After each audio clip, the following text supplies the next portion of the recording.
Paroka. Patuska pambombo ndo achira kudzidza ngwani mwana ndotsenga. Mazona hoja uneka kusanya zodi farira kauri. Kana ndo farira ni. Panoende. Esikuti.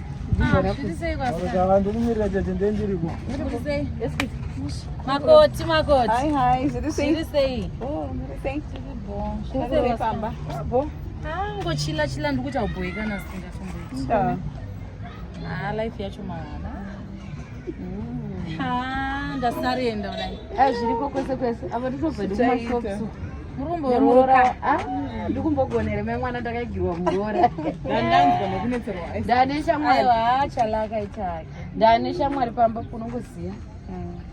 Makoti wangu kuti zvizati zvazvinenge zvakaita majilimba hauna nyaya dzaunotaura nawo kana kuti kudi majilimba murora wenyu yazi murora renyu riya muzvigonose ndakavavenga ndatojaira ndosaka uri kuona kuti pese pandiri mazuva ano majilimba ndakavavenga kupinda mumwoyo umu inangwayo ndinganyebe zvimwe zvese Mwari kana vane chinja vandipa izvozvi shamwari aiwa wiriranai muri two ndokutozvigona muri two wiriranai ndinotenda Mwari kuti ndakasvika hangu handivari she's good, she's very good.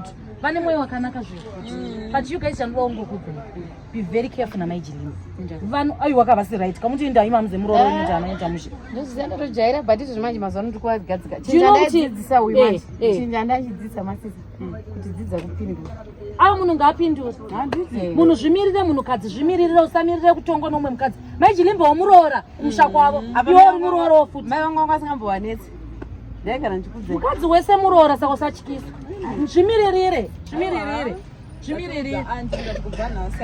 see the other side because in I didn't want the beast in me to come out. Beast ngaibude.